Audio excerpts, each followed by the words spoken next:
Visa, Mastercard, American Express, Target, Kohl's, there are so many more. These days, everyone wants you to have their credit card.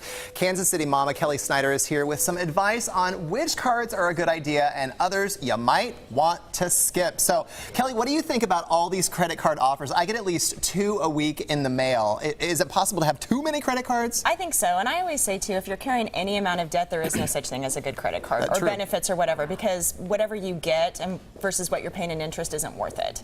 So first thing is just kind of look at what your spending is, and if you do have a credit card debt, just ignore everything that we're talking about today and get that done first.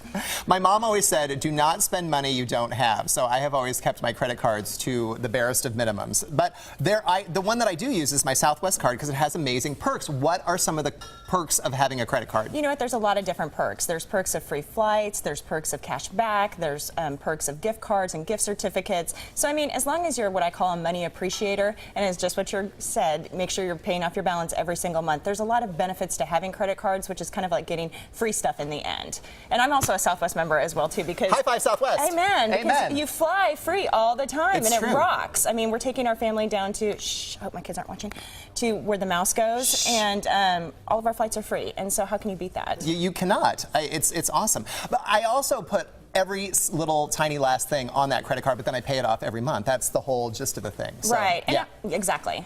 Now, what are some of the best, like, regular credit cards? Visa, Mastercard, what are the... My favorite is probably American Express Blue because it has no fees whatsoever. And so it allows you to get either cash back or gets you points so that you can get gift cards. So like for our family example, we do kind of what you do as well, and every little point goes on to that. And then what we're able to do is outfit our kids when school comes for all their school clothing. Like we're able to get Gap gift cards and then go to the Gap and basically buy a bunch of pairs of jeans for free because it's points back from our credit card. Now, what are some of your favorite store credit cards, of which it seems like literally there are 8 billion and they always ask you every single time you go into a store, do you want to open up an X credit card? Right. I try to stay away from as many of those as possible. My favorites are Target because you get 5% discount off the top. So whatever your purchases, you get 5% off when you use your Target card. So to me, that's a great benefit.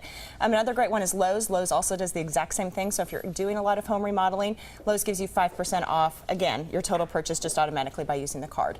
Other great store cards are Nordstrom's. I'm a big Nordstrom's card fan because you get points again, and then you're able to use those points for a gift card. Gap is the exact same way. For every 1,000 points you get, you're able to get a $10 gift card. And what that accumulates to is if you spend $200, you're going to get a $10 gift card back. And so if you spend a lot at the Gap brands, which is Banana Republic and Old Navy and whatever, that allows you to get money back.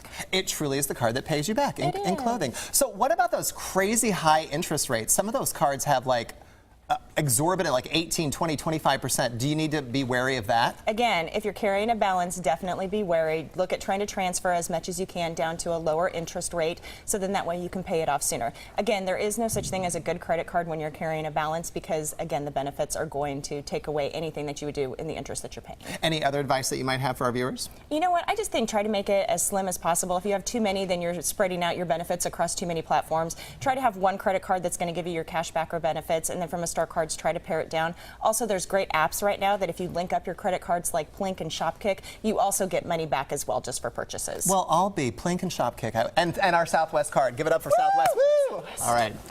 Thanks, Mom and Kelly.